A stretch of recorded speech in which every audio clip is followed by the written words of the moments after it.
Sa panahon talaga ngayon, masasabi mo na walang kasiguraduhan na dito sa Canada. Mapatrabaho man o mapa-status man. Hi everyone, it's Jen Canada Vlog. Welcome to my channel.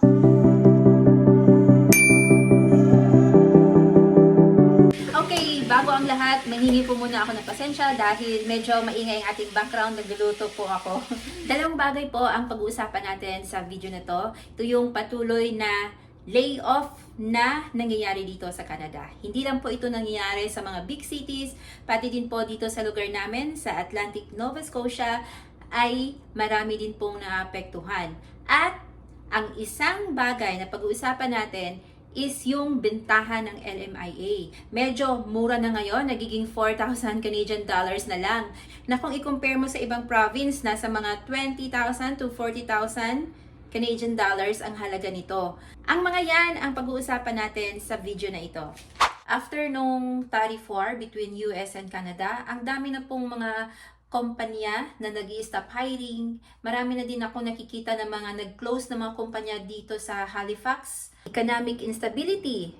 Wala na talagang sure sa panahon ngayon. At marami na pong nagtatanggal sa trabaho. Lalo na yung mga kumpanya na apektado ng tariff, merong nangyayaring mass layoff. Kung hindi man natatanggal sa trabaho, malaking pasalamat na. Kaso, yung mga hindi natatanggal ay on-call na lang. Kung kailan may trabaho, saka sila pinapapasok. Kaso ang nangyari, kung walang trabaho, walang sahod. No work, no pay.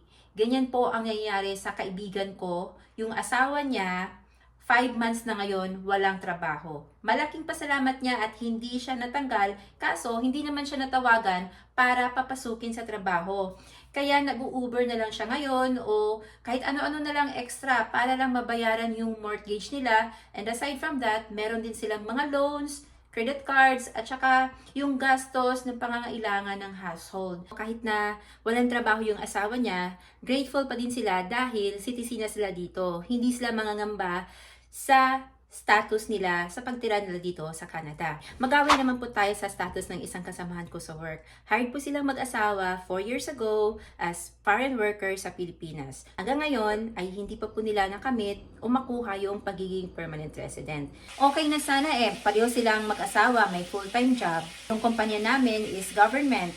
Okay ang salary, maganda ang benefits. Tapos yung mga anak nila nakapag-adjust na din, nag-aaral na dito. Ang nakakalungkot, meron ka nga full-time job, pero alanganin ka naman sa status mo. Kadalasan ng mga company ngayon ay hindi nagbibigay ng LMIA. Yung company na pinapasukan namin ay hindi po sila nag-i-sponsor for PR. Dahil sa walang choice, sumugal po sila ng LMIA for sale. Kahit na aware naman sila na hindi naman ito kasiguraduhan kung ma-approve yung magiging application nila doon sa immigration. Ngayon kasi ang immigration, kahit na kumpleto ang pinasa mong documents, genuine ang intention mo, eligible ka sa program, pero hindi pa din na-approve. Yan ang kadalasan ngayon na maraming napapauwi. Talagang naghihigpit ang immigration ngayon. Pera po doon sa may mga illegal issues, fraud documents, pera po doon. At nakakakaba dahil ang kanilang permit magtatapos na ngayong March 2026. Yung bang feeling na natatakot ka, kinakabahan ka, yung sobrang stress mo na dahil 3 buwan na lang mag-i-expire na yung work permit mo. At yung LMIA na ginasusan mo ng 4,000 Canadian dollars ay wala namang kasiguraduhan kung yung application na yon ay i-approve ng immigration officer. Yes, sabi nga nung kasamahan ko dati sa trabaho, paano na yun? Uwi kami ng Pinas, back to zero kami, hindi namin alam kung saan kami magsisimula dahil may utang pa din kaming hindi pa tapos bayaran sa Pilipinas. Aside from that, kung mawawalan sila ng status dito sa Canada, automatic wala na din silang trabaho. At kung pauwi naman sila sa Pilipinas, may ongoing utang din sila dito sa Canada. Kaya hindi nila alam kung ano ang gagawin. Talagang back to zero sila. Tapos sa Pilipinas pa, hindi natin alam ang ekonomiya din doon. Ang daming corrupt doon, di ba? Mahirap, lalo na pagka nasanay tayo na kung ano ang pamumuhay dito sa Canada o kung saan bansa man tayo nag-abroad, mahirap magsimula ulit. Dito sa Canada, mapa-permanent resident ka man, mapa-Canadian, or international student, foreign worker, ay wala pong ligtas sa layoff na nangyayari ngayon sa buong Canada. Kaya napakaswerte na po yung hindi natatanggal sa trabaho at yung kumpanya na pinapasukan natin ay hindi na apektuhan sa economic crisis ngayon ng Canada. Nais ko lang kayong idagdag ito sa mga hindi nakakaalam. Dito po sa Canada, pag natanggal tayo sa trabaho o nawalan tayo ng trabaho at may contribution tayo sa EI, ang ginagawa ng karamihan ay nagki-claim po ng EI. Sana may ganito din sa Pilipinas, para naman at least kung mawalan tayo ng trabaho doon, hindi tayo masyadong mahihirapan sa mga pangangailangan natin sa araw-araw. Bali po sa EI, once na process na po at na-approve, bali po makukuha mo na sa mga 50 or 60% siguro ng sahod mo. Hindi po buong sahod ang makukuha mo.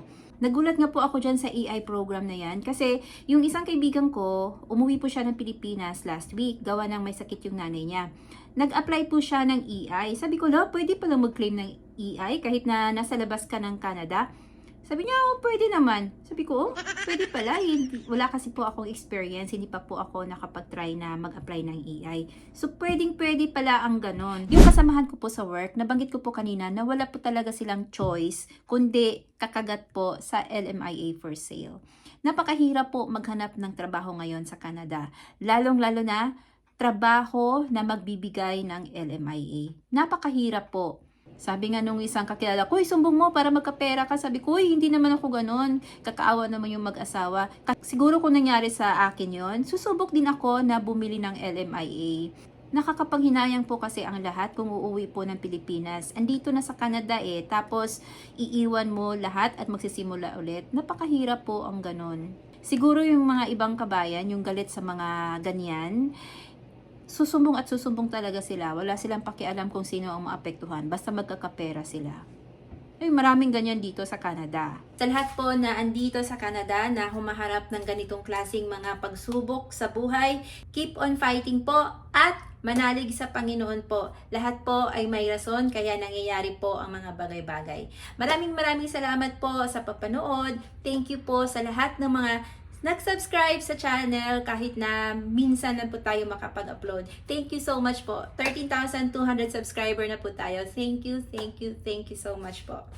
Sa lahat po na andito pa, gusto ko lang pong i-share ang lugar namin dito sa Nova Scotia. Sana po mag-enjoy po kayo sa papanood. Gusto ko lang po siyang i-share para ma-delete ko na po siya sa phone ko dahil puno na po ang memory ng phone ko. Kailangan ko na pong mag-delete. Maraming salamat po ulit. God bless!